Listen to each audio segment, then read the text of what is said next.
In collaboration with the Ministry of Health Division of Reproductive, Maternal, Newborn, Child and Adolescent Health, the Pharmacy and Poisons Board, the Professional Association, which includes the Kenya Pharmaceutical Association and the Pharmaceutical Society of Kenya, In-Supply Health has supported private community pharmacies to provide quality contraceptive products and services.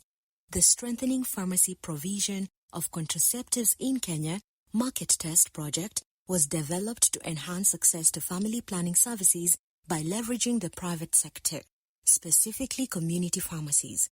The project approach was designed to be people-centered, easily scalable, and with sustainable supply chain solutions.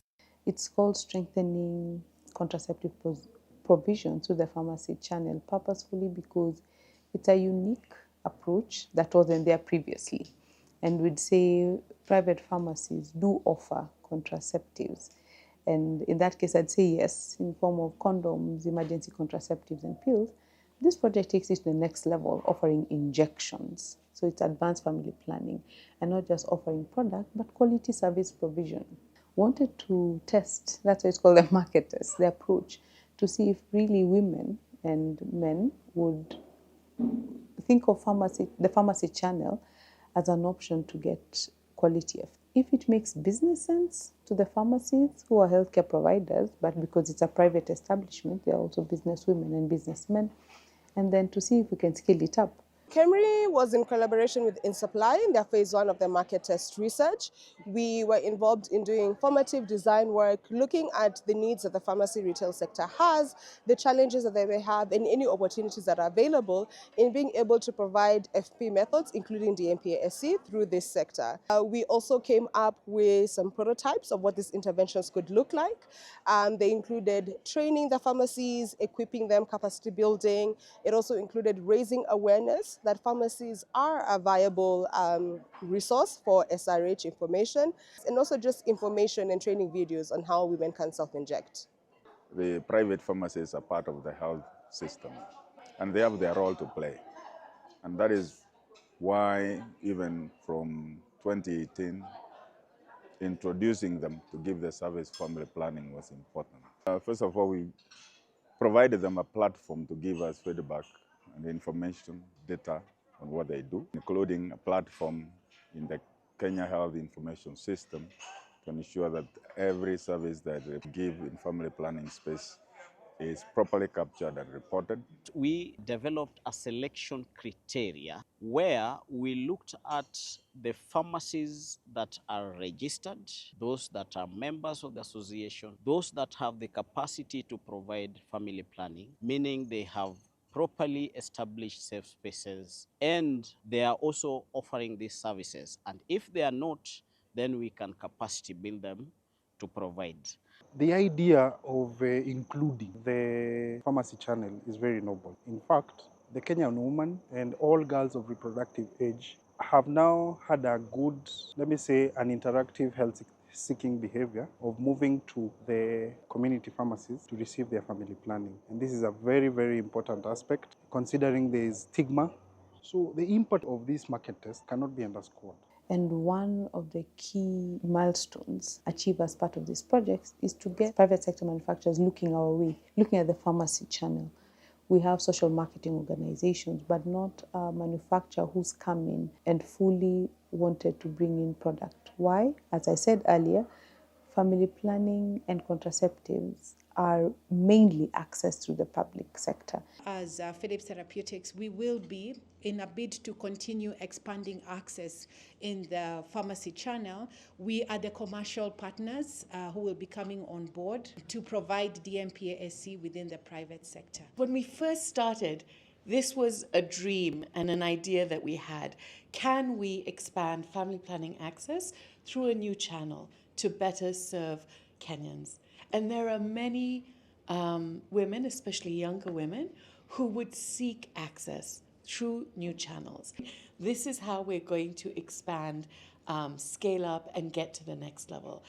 You realize that in Kenya, the health-seeking behavior of most of the population is that the first point of contact is the community pharmacies. And therefore, we leverage on that opportunity for them then to get the FP method of choice. And we need to work with them as the Minister of Health to give them the direction, the guidelines they require, the capacity building, and the tools they may need. This is a project that comes to showcase counseling specifically to family planning. And again, getting that confidence of that client to talk to you about what she feels comfortable using as a contraceptive is very important. Remember, the current trend today is that the e-pills are the most used modes of family planning. We are now in the process of organizing how these pharmacies then can be awarded accreditation certificate so that then they are certified to provide family planning services.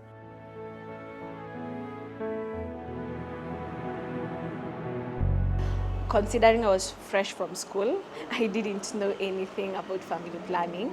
So through her mentorship, I was able to understand the different types of family planning methods, why you opt to give one type of method to a person and another a different method, and the fact that I was able to get the courage to even give an injection, it really helped me and boost my confidence. A client may come who needs a P2. A client may come who needs a condom every time, and a client may come who needs some other processes of family planning. In this kind of process, we advise them to come into this consultation room. From here, we discuss 1, 2, 3, because if a client comes P2 even more than twice a week, that one must give you a question that this one is not following the right procedure. In that kind of process, if you come close to them, they give you the information about how it is, and then you give the advice on what is supposed to happen. The challenges I have encountered in the FP services mostly is running out of stocks for DMP AC. We are hoping the suppliers will be able to bring more product with long expiry dates. Another challenge is about the disposing of the sharp. We have to contact a contracted medical waste handler to handle the sharps, which is also costly, and they take some time to come for the sharps. My pharmacy has benefited from increased customers since I started offering family planning services, including putting these posters on the wall. Now the customers are asking more. It has improved my standing in the community because when you are connected even to the public health facilities, it feels good. I use these, we call it medical eligibility criteria wheel. We confirm they are credible. I take the weight, I take the high blood pressure. If they are accurate, now I proceed to offer the method that they have decided. The first benefit that we got was through the monitoring. It helped us now solidify what we wanted to offer to the market, because we had good support from in-supply. So they would come, they would check how many clients did you have, what can you improve, what space do you have for you to see the clients, based now off the training that we had. The market test was focused on the injectable. Of course, we started with the IM, and then now we went to the DMPA-SC. And one of the challenges we had with the DMPA-SC was that it was a new product then, so clients were not understanding, why am I injecting myself? But some of them wanted what they had seen at the government office. It has been interesting from the beginning, identifying the training gap, working with the pharmacies very closely to understand what are some of the challenges they have, the gaps they have, especially skills and knowledge gaps, which basically have informed the trainings that we've been able to set up in form of webinars and a lot of mentorship support, just working with them month by month to understand within their different contexts. There's a lot as a detailer that you get to learn when you form the strong bonds with the pharmacies, because they have a lot of insights that they get to share. There's a lot that comes in form of information, and adaptive feedback is a good thing within projects. And now these pharmacies are actually becoming our champions. They're writing abstracts, presenting in conferences to demonstrate what they as individuals have been able to do. This project came at the right time I think it has raised awareness and it has offered more options to the populations, especially this teenage cohort, on alternatives to have rather than most of them utilizing the emergency contraceptive. Now they have alternatives like DMPA, subcutaneous. The project, I think it has changed the mindset of pharmacists from dispensing only to now to patient care. InSupply does a lot of human-centered design, and we start from that premise. As we implement, we expect things to change because none of us are perfect. We can't get it right the first time.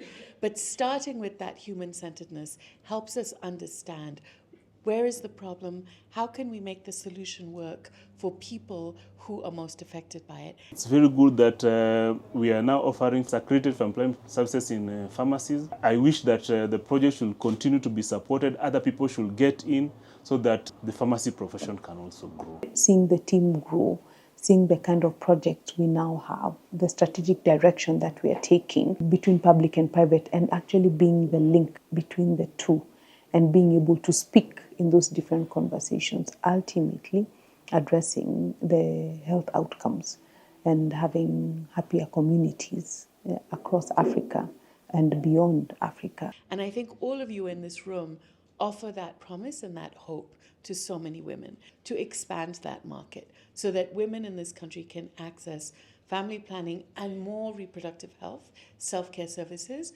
whenever they want, wherever they want. And it's really all the efforts of everyone in the room, starting with leadership from the Ministry of Health and all the support of the partners, PSK, KPA, all of our partners, and especially all the pharmacies.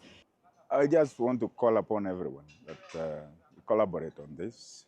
The Ministry of Health does not work alone. It works with partners, works with communities, works with individuals, works with professional bodies. In the recent past, we've seen a lot of collaboration happening.